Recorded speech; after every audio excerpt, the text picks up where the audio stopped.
เจ้าภาคแรงภาคบ่ายเนี่ยนะแล้วก็ได้ยินดูเหมือนตังปุ่นเลยนะตังเมืองนานเลยเนาะ ตังเมืองนานตังสถานีเมืองนานที่ท่านอาจารย์ดร.สุจินต์บุญนะเปิดฮับหรือมั่มเปิดฮับก็บ่ฮู้ถ้าว่าเปิดฮับบึ้ดก็โทรมาเด้อ โทรมาตักตายกันพอเนาะไก่การไก่งานเฮามาแล้วนะ21ก็ปากันที่วัดน้องป่าค่าเนาะน้องป่าค่า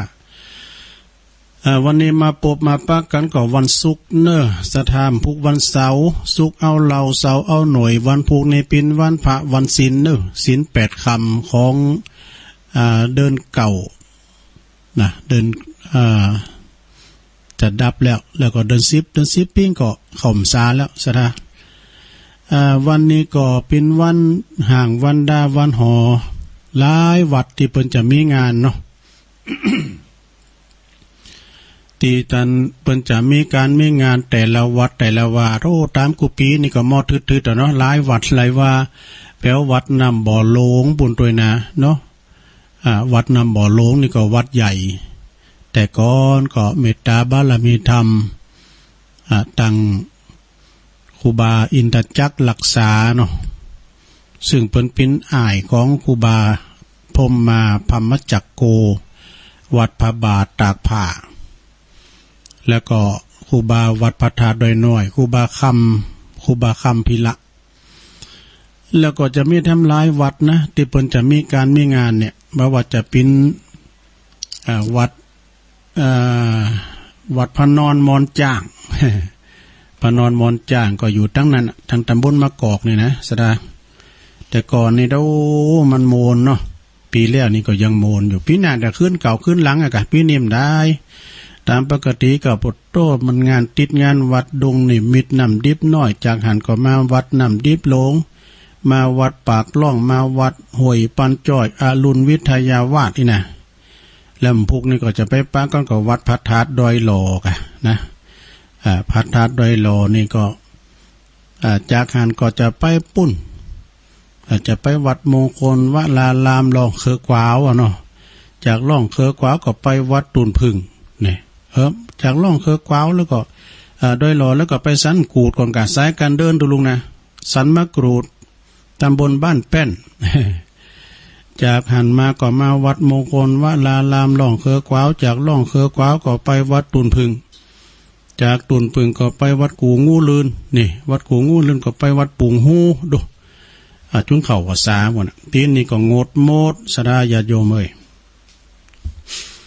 ก็กับโรคภัยไข้เจ็บนะเนาะแต่ว่าเพิ่นก็จัดกันภายในนะอย่างวันพุกนี่ก็จัดภายในนะวัดพระธาตุดอยหลอนี่เพิ่นก็จัดกันระหว่างภายในเหมือนกับวัดหลวงศรีติวัดหลวงศรีตินี่ก็ครูบาคำครูบาเจ้าเสาค่ำนะหรือว่าพระครูกัลยาณธรรมนิวิตเจ้าคณะตำบลศรีเตี้ยเจ้าอาวาสวัดหลวงศรีเตี้ยนะเพิ่นก็จัดมาแต่หึงเมื่อนานแล้วอันนี้นะตามกุปีเพิ่นก็จะมีมหรสพสมโพธิเนาะจะมีดุริยดนตรีกาเนี่ยอีเกกาเนี่ยนะเพิ่นจะมีกันวัดหลวงศรีเตี้ยในสำเตอเพิ่นมีแถวแข่งกองปุ่นเนอะมีแถวซ้อแถวหยังปุ่นนะวัดของครูบาสุรินโทครูบาเสาคำคุณโยมเจนิดก็รัตมาอยู่ก้าแม่ค้าตลาดต้นลำไยเพิ่นอยู่เมทังบ้านเมทังบ่เนาะบ้านทุ่งปาเก็ตปุ่นตัวนะคุณโยมนิพินใจแก้วโอ้วันนั้นเพิ่นมาตานโคเพิ่นก็มากับตุลุงสนทนาธรรมโอ้เป็นว่าเพิ่นเป็นหลานขินของครูบาเจ้าอันสุรินโทเนาะเนี่ยการเปิ้นไปมาหากันเฮาก็ไปหูเนาะ โอ้ก็ขออนุโมทนาด้วยเนอะไปกินแบดดานด้วยกันเนอะที่วัดหลวงศรีเตี้ยเพิ่นก็มีจัดกันภายในงานเปิ้นแล้วก็วัดพระธาตุดอยหลอก็วันพุกนี่ละนะวัดพระธาตุดอยหลอตุลุงก็ออกรายการแล้วก็จะได้ลงไปเปิ้นนิมนต์ไปตักบาตรไปฉันเจ้าพุ่นนะที่ท่านอาจารย์ ท่านพระอธิการจิตอนาลโยตุปีแอเนาะ ก็ลำลืมกันก็ไปช่วยงานกันนะจัดกันเฉพาะภายใน ข่าวสารงานบุญก็มีกันมาอยู่เลยก็ตุลุงก็ประกาศเจ้านะเนาะสำหรับข่าวสารงานบุญเนาะไปตั้งบ้านปุนเลยเนาะบ้านน้ำแพร่สันปูเลยบ้านหงปอสำลานเขาแม่พะยาวนูเผื่อเขาปูนฟังกันอยู่ก่อ ฟังกันอยู่ก่อนเนาะวันนี้ตุลุงก็ตามที่สัญญาเนาะน้อมนำเอาพระธรรมเทศนาบูดก่อนนะยังถึงเวลาติดก็เดียวก่อนพอดีเวลาวันนี้ก็ได้รับความอนุเคราะห์นะเก็ดเล็กเก็ดน้อยเก็ดทำเล็กๆน้อยๆเอามามาจ้านะเปิ้นเสนอแนะพองนี่นะเปิ้นเสนอแนะเป็นอย่างรสชาติของชีวิตนี่เป็นไผสูงมากก็เดียวตุลุงก็ประกาศกำลุนเนาะรสชาติของชีวิตเฮาเนี่ยนะศรัทธาญาติโยมทั้งหลายเฮาเกิดมาแล้วเนี่ยอย่างเปิ้นว่า10 ปีอาบน้ำบ่อหนาว20 ปีแอว20บ่กายนี่นะแล้วเปิ้นมีแถมหยังเนี่ยแถมแม่แถมเจิงนั่นน่ะเฮาเกิดมาเนี่ยตั้งวันนั้นเปิ้นอู่กันเดี๋ยวนี้เตาะแตะตวมเต็ม ลุนเตาะแตะก็กำลังยางกำลังเตียวเนาะฝึกเตียวเตอย่างก่อนนี้พี่น้อยเอาจังหันน่ะเนาะเปิ้นจะปักลักปักลักแล้วก็อันเอาไม้โหกนะจี้หูไว้แล้วแป้งที่กำไว้แล้วก็เอาซุปเขาลักน่ะเหือน้อยกำแวดกำแวดน่ะมันถึงแวดวงอยู่นะอันนี้เป็นวันละอ่อนกำลังแบบบ่กำลังจะฮัดเตียวเดี๋ยวนี้มีก่อนนี้บ่โตแป้งอันไม่กันไม่โหเขานี่นะแป้งขาย2 อันแล้วก็เอาไม้ขอสอดเอาล่อขอใส่ล่อไม่เป็ดนี่ละแล้วก็แป้งติกามอันนี้เอาแป้งล่อแป้งหลด อันก็โมนนะการมียางรถสมัยปุตุลายางรถเครื่องก็ดียางรถถีบก็ดีปุตุปิ้นของหลินเดิมก่อนนะเอากิ่งเอาไม้อันนี้ปุตุกิ่งขึ้นดอยลุงดอยนี่ให้ได้ออกกำลังโดยนะสมัยเมื่อก่อนมาพี่ดูมาการกุยบองก้า ก่อนนี่นะแล้วก็มียังลินควางขางกันนะไม่ลงฮะน่ะขางเดือนเขามุดจักก้ามขางนะเพื่อนจะมีเล็กจีแล้วเป็นเล็กเจลไหมนะแล้วก็เอาเจอเขาวันแล้วก็ควางมันหมุนจึงเองกันเอาตีกันเนี่ยเอาตีกันเอามันเลนกันนะสมัยเป็นน้อยนักเลนก่อนนะอันก็เป็นของลินนะของลินธรรมชาติเนอะมันจะเสียงเงินเสียงทองอย่างแล้วมันเป็นการปอนะกะแปลงปอแปลงกำแล้วคือปอได้แปลงวิทย์งาน อันนี้ก็เป็นของลินละอ่อนน้อยๆมันก่อนเนาะสมัยมันก่อนเนี่ยเดี๋ยวนี้มันนั่งปวดตูละอ่อนรถก็คือกลุ่มหน้ากลุ่มตามันได้ไม่หลงก่อนเนาะมันได้ฮอตเตียวกายมันถึงจะพอหน้าดูเขาก็โลกของเขาได้อันน้อยเตือนพน้อยเขาน่าจะได้บินหน้าเขาจอกคุณแจงไผถึงหมู่ไผสังคมกลุ่มหน้างูเงาก็ย้อน ใจขืนด่า ก็สู้เขามีหันคูนลงมาก่อนดูลุงวานะมันเป็นวัยรุ่นก็เขามาขี่รถเครื่องขึ้นมาน่ะก็เอารถเครื่องจอดแล้วก็ก้ามคัดต่างแล้วนั่งกลุ่มอยู่ตัวรถเครื่องนะตัวลุงไปเยการมาแล้วหอมพอดีกี่ข่าวตอนมันยังอยู่ที่เก่าอยู่อันกินจะเล่งเมกลุ่มไว้นะ ยังไปไหนได้ยังกลุ่มหน้ากลุ่มตาพอยังวะโอ้เอาแล้วเนาะศรัทธาญาติโยมอันนี้ก็รสชาติของชีวิตขอบคุณที่สั่งที่เป็นสูงมาเนอะดีแล้วโอ้ขอบคุณหลายๆอันนี้เป็นคำสอนนะนี่นะเป็นคำสอนแต่ละปีนะเป็นไผผู้ใดสูงมากำเดียวก่อนจบแล้วจะบอกรสชาติของชีวิตเราเกิดมาเนี่ยตั้งแต่10 ปีขึ้นมาเนี่ยนะศรัทธานะตั้งแต่1 ปีถึง10 ปีนะมันละอ่อนมออ่านนี่มันหลินยังหลินกาหินกาดินกาทราย8 เปิ่นหมดขี้มุกย่อยกลางย่อยหูดังให้กันนี่แล้วก็มันดื่มเจ็บป่วยนะเนอะแล้วอันกันรูคุณใดที่มันถนอมกล่อมเก่งเลยอันไข่ในหินนี่นะบุดก็ปิ้นนั้นบุดก็ปิ้นนี่นะพอละอ่อนคุ้นตุกหรอมีขี้ปุ้มของยองให้นี่แล้วมันถึงหลินกับอันดินกับทรายฮะเนอะมันปิ้นยังหอเอาไปพอลูกคุณตุกคนผานนะฉันเตือนนะเขาเยี่ยมเมยมไข่เนี่ยฮะแต่หลวงนั้นว่ามันมีเทวดาคุ้มครองว่ะละอ่อนนะมันมีเทวดาคุ้มครอง เนี่ยเวลาอายุหมอก10 ปีนั่นนะลิ้นดินลิ้นทราย8 เปิ่นอยู่หั่นน่ะตึงเนื้อตึงโตเนี่ยมันได้จูดีเอานะหายเนาะ มันถึงเหมยมันไข่อะแล้วสมอก20 ปีนี่เหรอเอา20 ปีนี่เฮาอายุ20 ปีนี่ปุตโตโหล้านนำกับเปิ่นกับฝูงเด้อก็คือมีโคเปิ่นโคฝูงกินแอวกันเนี่ยกะนะมันมีผักพกเพื่อนฝูงกันอย่างว่าไผว่าแต่ตุลุงก็ตามเริ่มก่อนนะมันมีเจ้าหมูมันมีปิ้งกลุ่มดูหมูเฮนก็ไปทางหมูเฮนหมูเลี้ยงควายก็มาทางหมูเลี้ยงควายนี่ กันเพิ่นขืนเฮิรนใหม่นัดกันนี่ปากันนี่เฮิรนใหม่นะบ่านี่เฮิรนใหม่มก่อนนี่เปิ้นเอาเคืองดูกันว่าแม่มก่อนกันมีเคืองเดือนไหนนะกันเฮิรนใหม่ลังได้เปิ้นเอาเคืองน่ะเปิ้นว่าคุณรวยอ่ะนะถ้าเตอก็ประกวดห้องเพลงก้านี่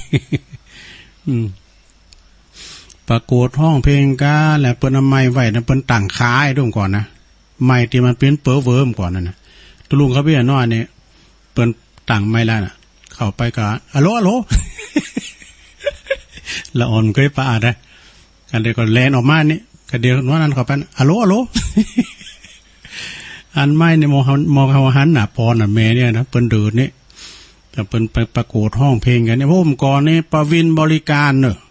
ประวินบริการโปรแกรมนั้นวินน่ะมันจะวินนั้นตำบลดำดิบเลยนะปูนตั้งตุงโป่งบนน่ะเปิ้นมีเครื่องเสียงดูประวินบริการนี่นะอย่างตั้งเนื้อเนี่ยก็ให้ดุงก็วิบูลบริการเนี่ยกะเนาะเครื่องเสียงน่ะชัยธรบริการนี่กะเปิ้นมีเครื่องเสียงน่ะอันนี้ก็มันก่อนยุคไผยุคมันเนาะยุคของก่อนนี่ก็กันหมูเลี้ยงควายก็มากับกลุ่มกับหมูเลี้ยงควายเปิ้นแก่เปิ้นเฒ่าเลยเฮาเป็น4 ปี5 ปี5คิงอีบาใส่แล้วกันหมดนำก่อนนะ5คิงกันกันหมดอ่ะต่อไป30 ปีเนาะ30 ปีนี่ลุยน้ำข้ามภูเขาบ่ฮู้เหนื่อยนี่บ่ฮู้เมยบ่ฮู้เหนื่อยนะมอก30 ปีนี่นะเหตุการณ์มันฟ้าผ่าเนอะมันดึงสั่งเนื้อสั่งโตสั่งชีวิตนะ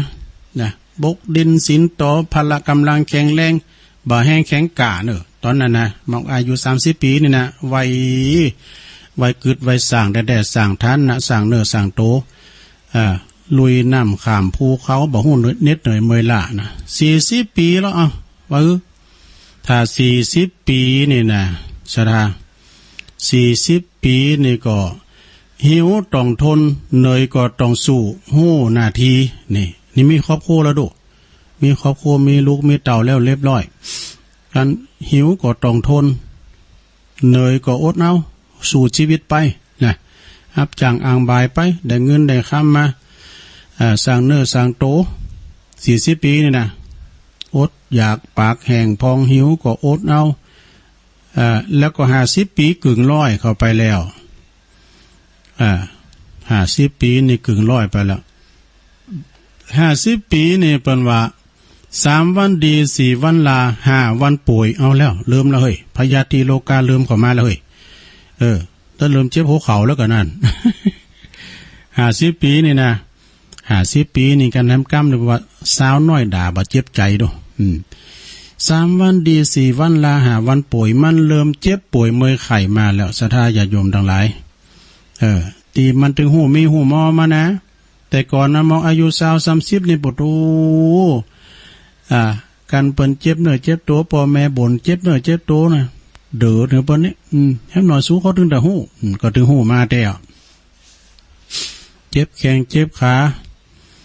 โรคภัยไข้เจ็บก็เลยมาเบียดเบียนล่ะก่อนนี่เพิ่นใส่แว่นตาแต่อีกก็ใส่แว่นนี่กันเนาะนี่เอาขอปดโทเอาในใส่แว่นเบอร์100 300 50 ปีเนาะโรคภัยไข้เจ็บวันก็เริ่มมาลุกลานละ60 ปีแล้ว60 ปีไอเหมือนฟันโขกแล้วเนอะ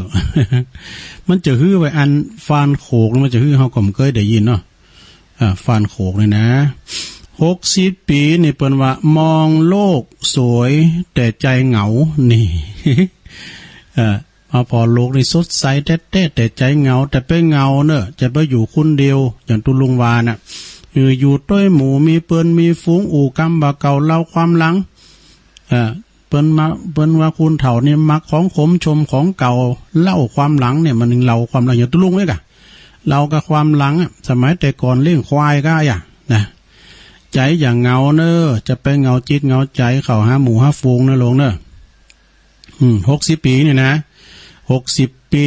มองโลกสวยแต่ใจเหงาเนี่ย70 ปีเนาะ70 ปีนี่6จิ้มตัวแล้วเนอะเปิ้นว่า70 ปีนี่บนลูกเต่าขี้น้อยใจถึงแต่มันน้อยอกมองใจคุณเฒ่านี่อันแต่นาสะทาไม่ขี้น้อยใจอ่ะไปถามไม่ลงโอนหรอเจ้าน้อยใจลูกเต่าบนคือลูกเต่าขี้จุ่มขี้ซ้ำพ้องก้าเนี่ยไปปิ้นปุ๋ยเลงเนี่ยลงเนอะจะฮื้อจังเขาก็เดี๋ยวเขาต้องเย่มากินจะไปแบมไปปิ้นปุ๋ยเลงกับเขาแล้วก็ขี้น้อยใจนะขี้น้อยใจนะคุณเฒ่านี่เปิ้นชอบคือเอาอกเอาใจนะไปหน่อยอกมองใจเนอะขี้น้อยใจอันนี้70 ปีนะ6 ทิ้มโตแล้ว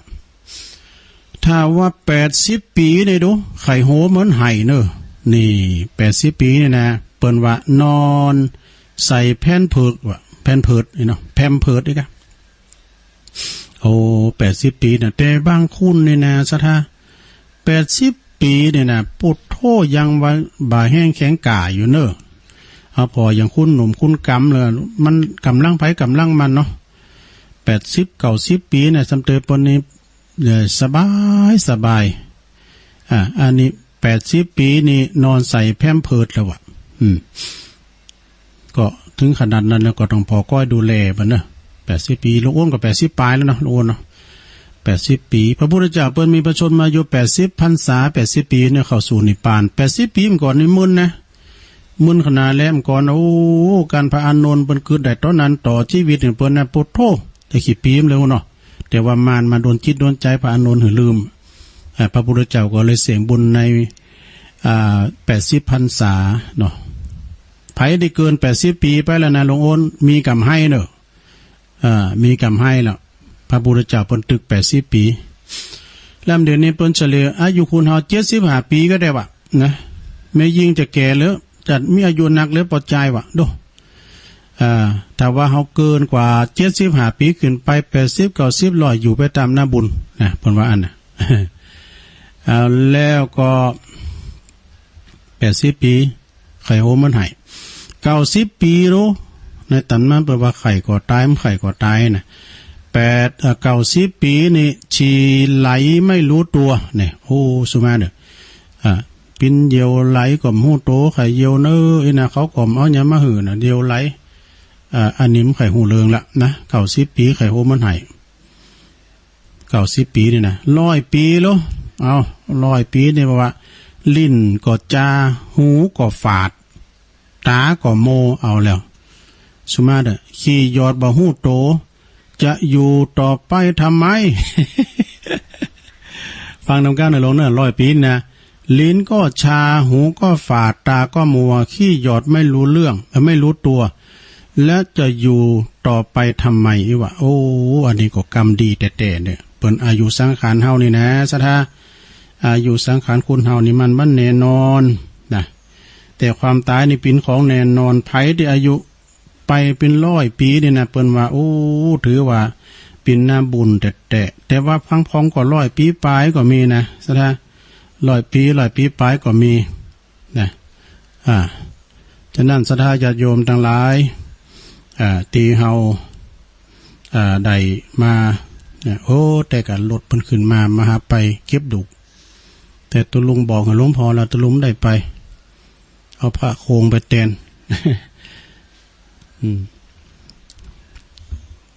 เดี๋ยวกันเนอเราโยมนะเดี๋ยวแป๊บเดียวไปสั่งการกันเดี๋ยวนั่นตุ๊เจ้าน้อยนี่มันหูเริง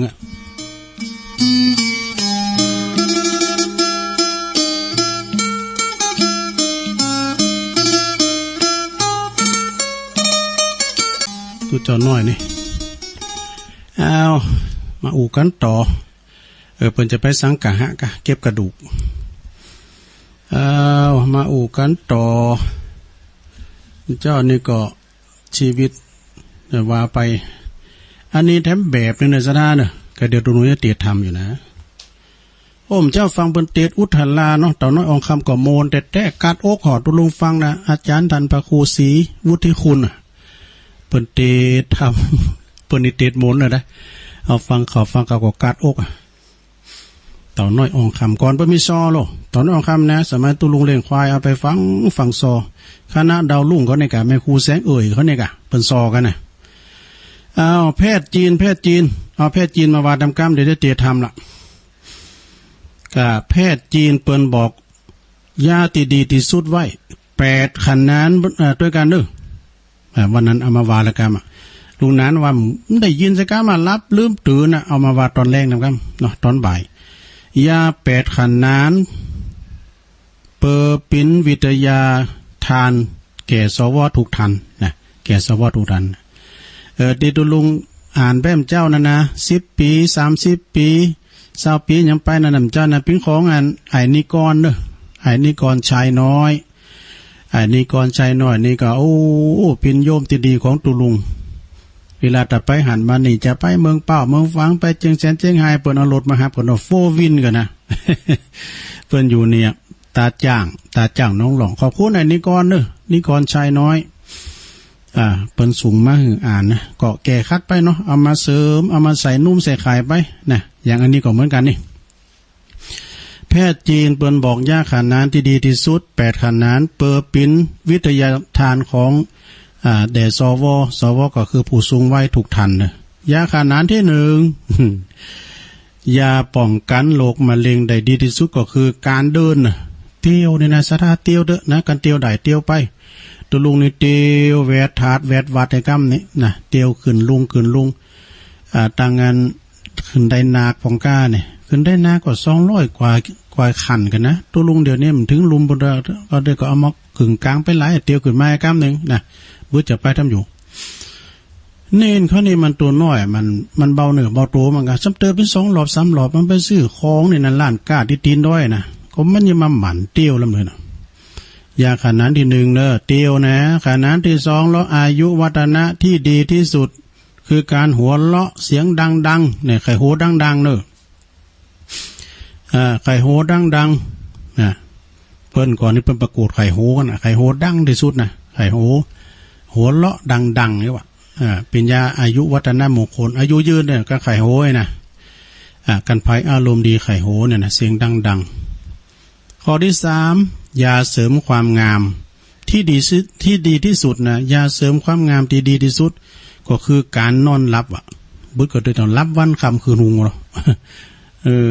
ยาเสริมความงามที่ดีที่สุดก็คือการนอนหลับเนาะข้อที่4ขนานที่4ยาชูกำลังที่ดีที่สุดก็คือการแช่เท้าด้วยน้ำอุ่นแน่แจเท้าแจตีนด้วยน้ำอุ่นเนอลงเนอแล้วก็ขนานที่5ขนานที่5โอ้วัยรุ่นขึ้นมาแอววัดอ่ะเด้อพกด้วยการลุ่ม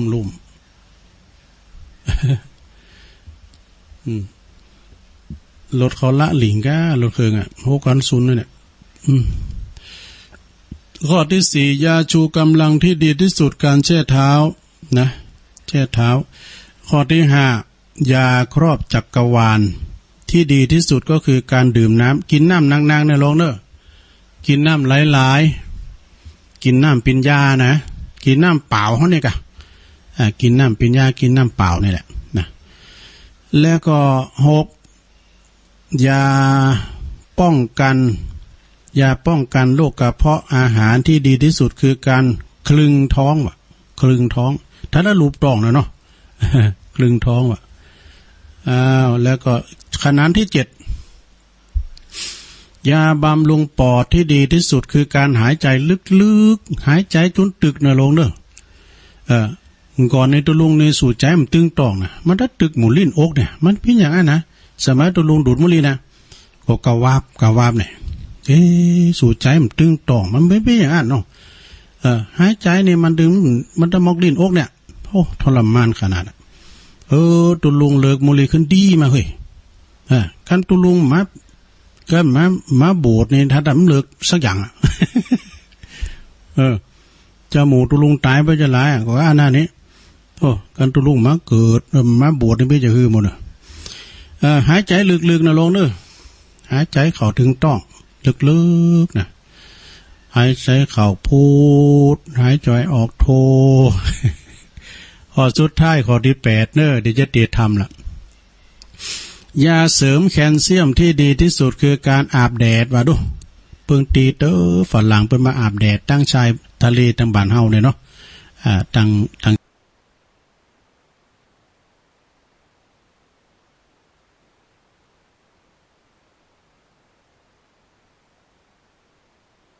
ฟังกันเนาะได้ยินได้ฟังกันพ้องก่อโฮมโซพ้องก่อโฮมถ้ามันมีสปาดูคืนเฮาทั้งหลายนี่นะสะท้าฟังกันไปเถอะนะพ้องก่อโฮมกำเข้าหามกำเคอกำเตดกำทำย่ำเจ้าก็ฟังกันแต่อุทลาต่อน้อยดองต่อน้อยองคำนะก็โมนแต่นะเป็นธรรมเป็นอันธรรมคติซ้อนอกซ้อนใจอันนี้นี่เป็นธรรมมันติดลุงจะเตดไปในนาสระมันเป็นทำบุญตันไปหาปู่ลงรับขันเนี่ยไผที่ว่าเคยได้โบสถ์จูงก่อดีเนาะมีอานิสงส์ต่อใดเคยได้ส่งสการต้านขาบนะเลิกศพปอแม่ก็ดีมีอานิสงส์ต่อใดส่งสการปู่ย่าตายายก็นะได้อาบน้ำศพรูปมีหมดได้ส่งสการโผได้ส่งสการเม่เนี่ยเพิ่นบอกว่านะได้ตีกองสงเสียไปก่อนหน้าและตามหลังมีอันนี้สงมดก็เดี๋ยวลองฟังเนี่ยได้บนนั้นเพิ่นจะบอกนะตอนนี้ไปตัวลุงจะใจเวลาก็มึนอยู่หน่อยนึงนะทำก็ยาวพองตัวลุงก็แตดไปบางส่วนเนาะจะได้เตดน้ำเตดทำเกินเด้อสถานนะเตดก็มันจะทำโมนเหมือนนั่นครูบาอาจารย์ทั้งหลายแล้วก็ตามยี่ห้อเนาะตามยี่ห้อป.4 ไม่มีเส้นฟังธรรมกันเน้อลงเน้อนิปานังเยนะกะลังลัมมังเยนะกาสายังบันดิโตตังโนมากังอุติสิตุงธรรมมุตตมังปัจจังอาราธนังกะโลมานะโมตัสสะภะคะวะโตอะระหะโตสัมมาสัมพุทธัสสะ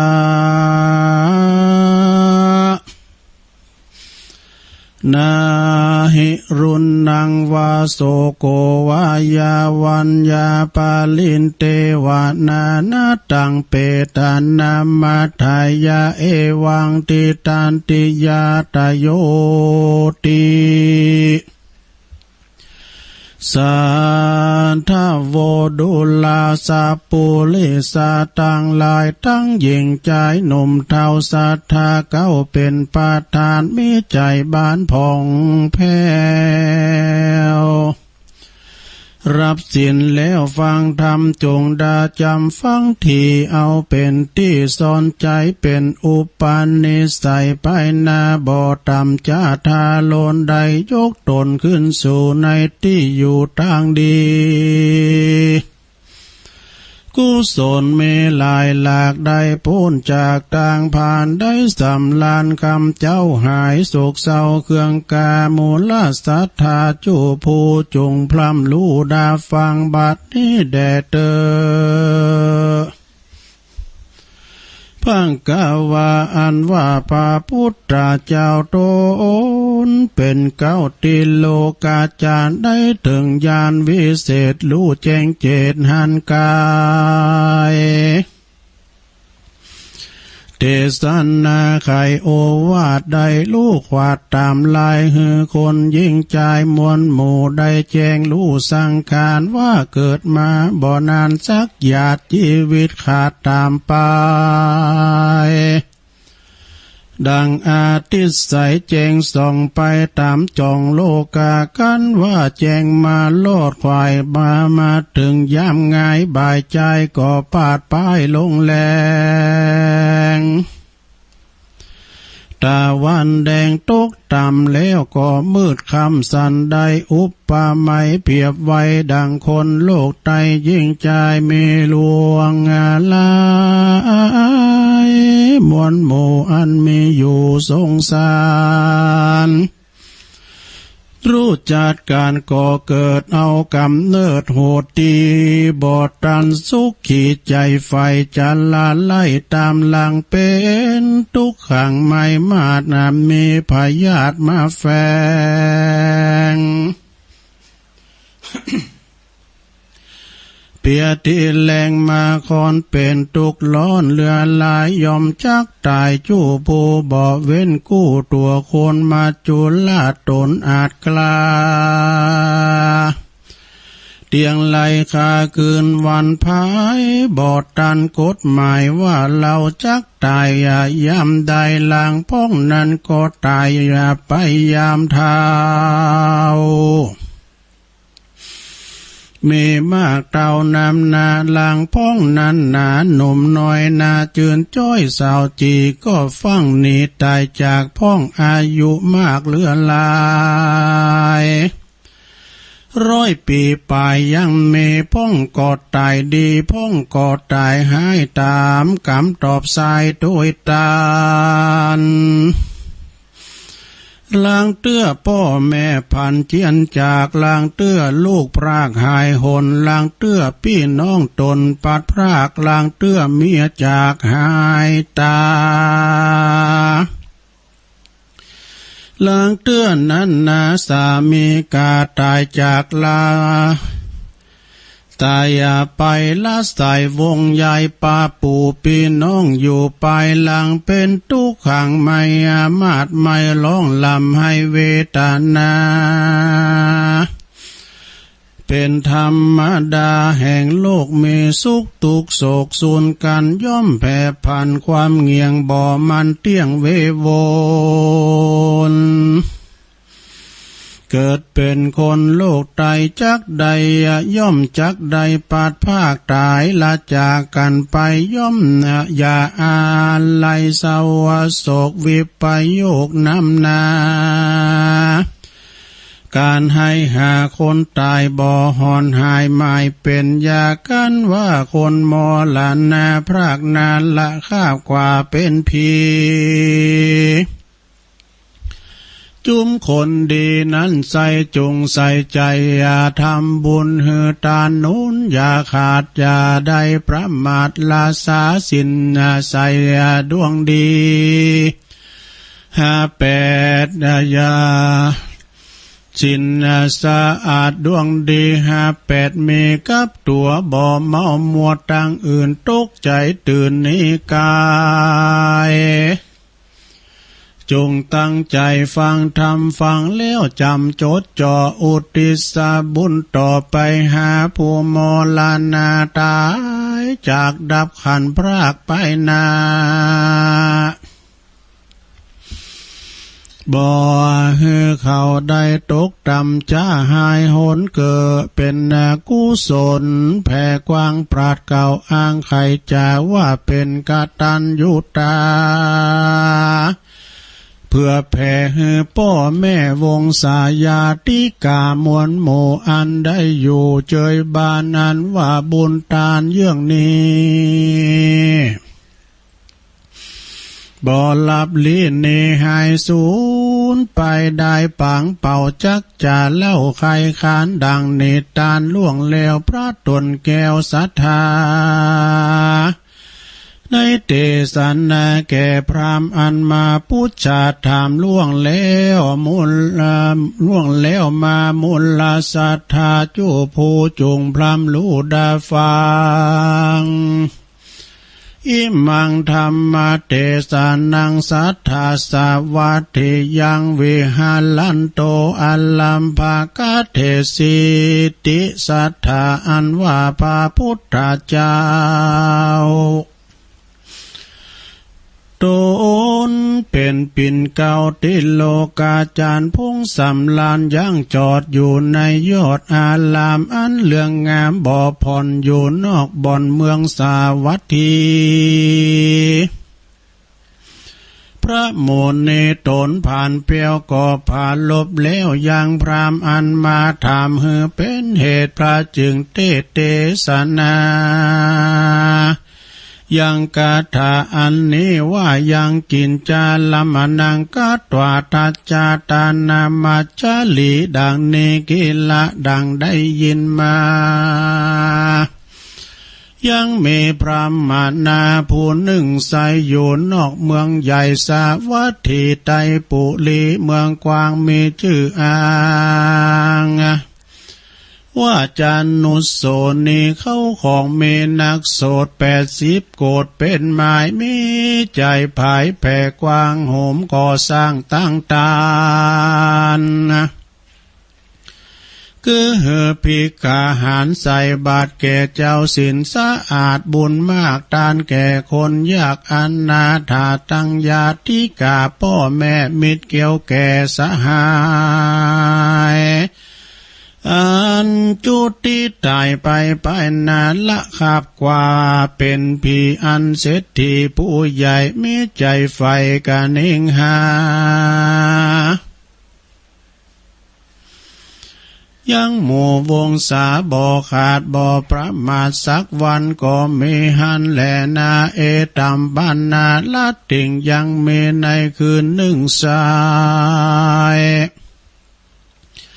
พระผู้ใหญ่บุญนานอนใส่ยามะม้อยในภาษาซอยใส่สียามรอยตีคนลุ่งตั้นพรามก็มากึดคุงไปมาขันเองหาพับแผ่ยังพ่อแม่ญาติกาอันโมละนาตายจากลาพรากเป็นผี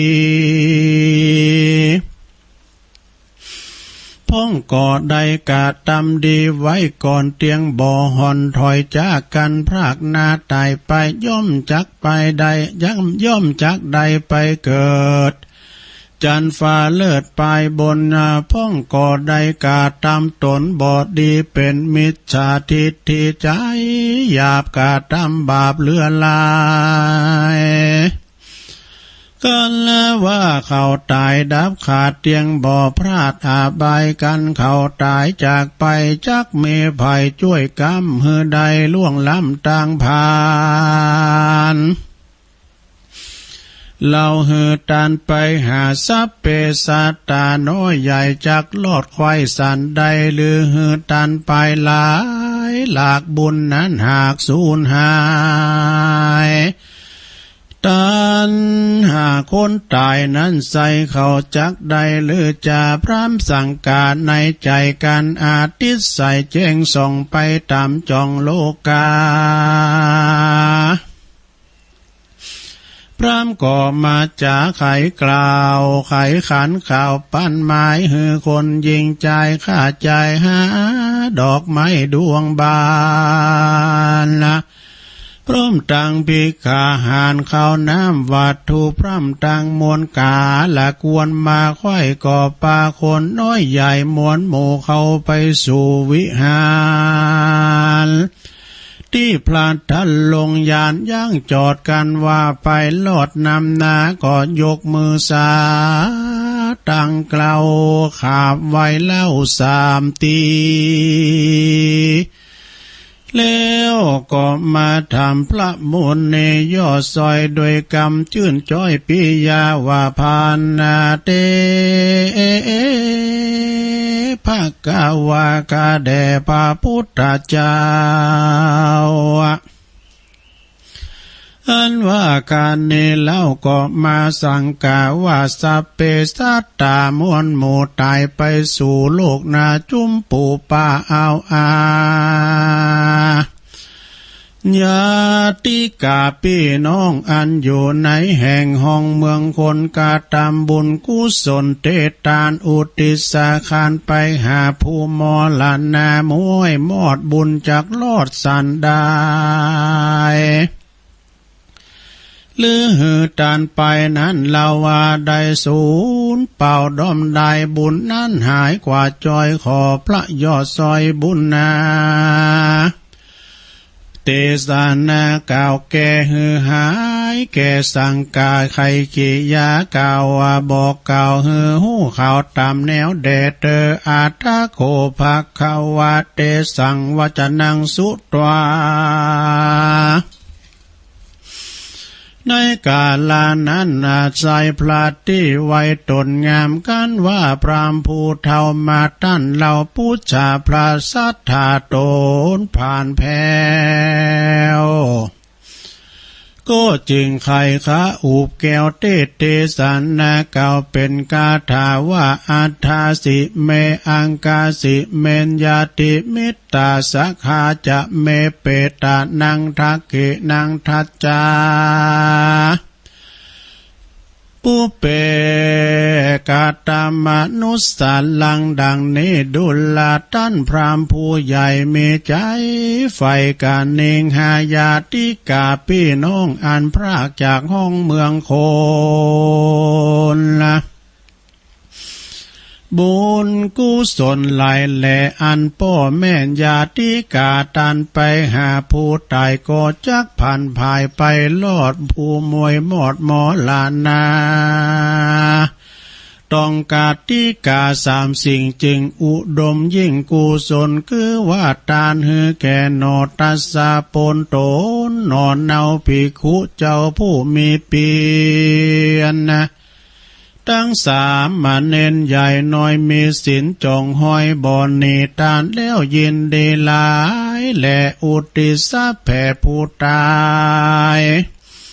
บุญตั้งหลายไปลอดไปจู้จอดนาพันไปกันว่าผู้ตายหูแล้วก็มีใจ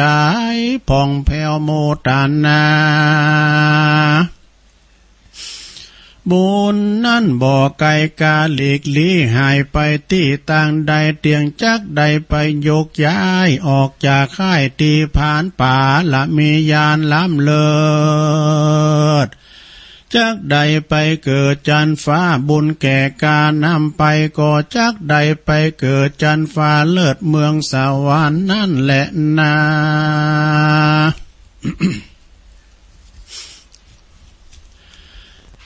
เดี๋ยวกันเด้อโดนละท่านพรามผู้ใหญ่มีใจไฟคุณนายังหมู่วงศาพ่อแม่มิตรเกี่ยวแก่สหายคำอันอานิจกรรมลาพรากใครหือเขาได้พ้นจากที่ผ่านจุงมีใจชื่นบานเลื่อมใสยาตกแต่งปัจจัยทั้งสี่แปลงใจคลี่เจยบานนะมีต่างอาหารข้าวน้ำวัตถุพร่ำนานาแล้วก่อนนำมาถวายยอดทานภิกขุตั้งหลายน้อยใหญ่ตานาใจตามใจไฟศรัทธาแล้วก็อุทิศแผ่บุญไปหาผู้ตายบุญตั้งหลายมากกว้างก็บ่อาจอ้างใครจะบ่มีสิ่งใดมาเปรียบใดแลนาเมื่อนั้นพระมันนาผู้เฒ่าฟังพระเจ้าใครจะแก้ไขปัญหาหลายแลหาก็หายแก่สังกาก่อนนมาสักก็มานาสาจมจื่นปีติตื่นเฉยบานก่อนนมาสาการกลมกาวจะต้านเราอำลาลาพร้อมตั้งตาสาบริวารขึ้นสู่สถานที่อยู่ก็มีวันนั้นแหละนา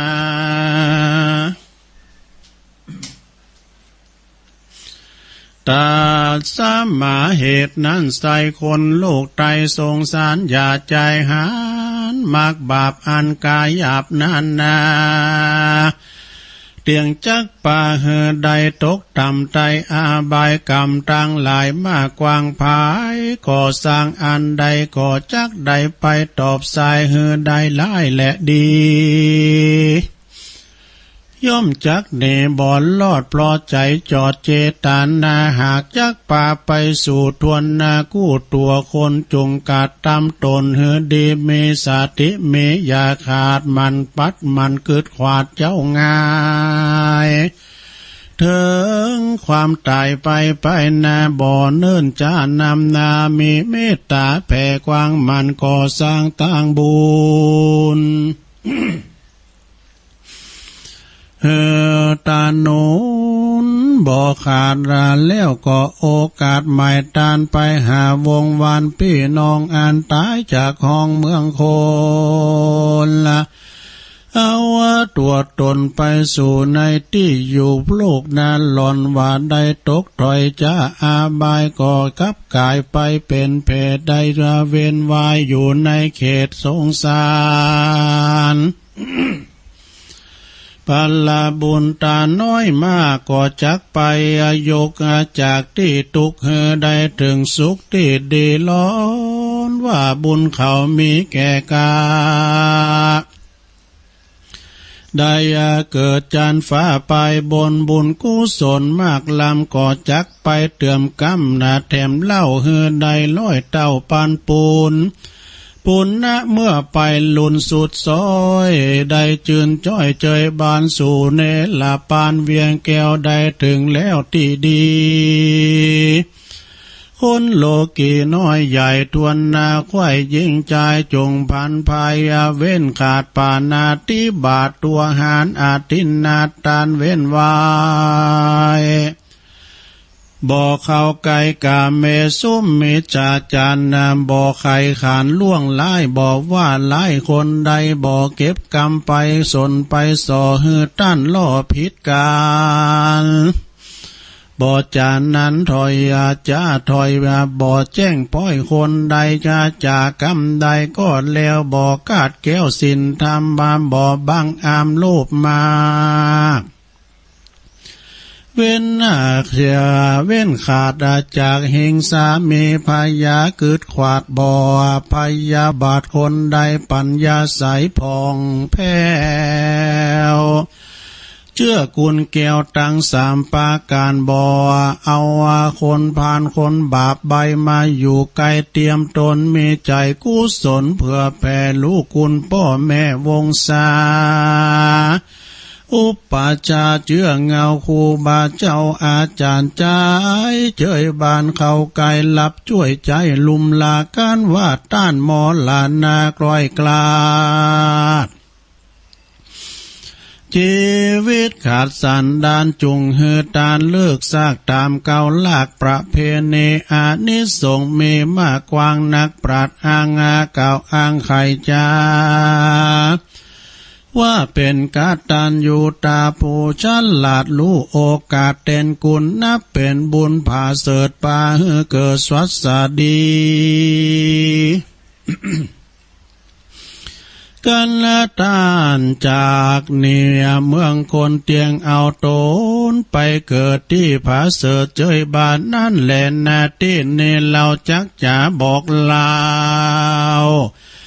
ขายตามกรรมปีเก่าโบราณอันนั้นอาจารย์นักผาดได้โอกาสขี่ยาสืบกันมาแต่เก่าว่าคนหนุ่มเท่ายิ่งใจมีใจภายจ้อยโจทย์ได้สารละออกบวชหน้าศพก่อดีอานิสงส์มี800กับผู้ใดได้ส่งสาการพ่อแม่จักใดอานิสงส์6 โกฏและนาผู้ใดได้ส่งสาการป่าปู่ย่าตายายพี่น้องวงศาก็จักได้อานิสงส์5 โกฏกันแล้วว่าผัวส่งสาการเมียส่งสาการผัวพ่อแม่ส่งสาการลูกเต่าก็จักได้อานิสงส์5 โกฏและจันแลนาปุกกาละผู้ใดได้หาม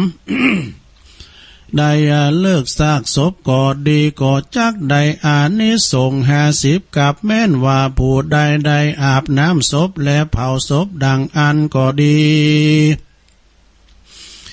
ก็จักได้อานิสงส์300กับผู้ใดได้ตีกองส่งเสพไปก่อนหน้าและตามหลังก็จักได้อานิสงส์300กับผู้ใดได้ส่งสาการคนยากไร้เข็นใจก็จักได้อานิสงส์250กับจันและปุกกันละยิงใจหนุ่มเทา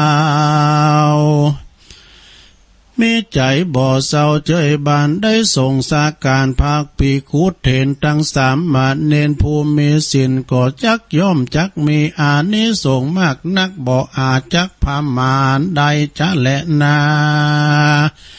ตัสสมาเหตุนั้นใส่ตั้นตั้งหลายจงเมใจผายยินดีส่งสาการศพมีอย่าขาดกันว่าก้อยกาดหมอหลานนาบุญจักป่าไปเกิด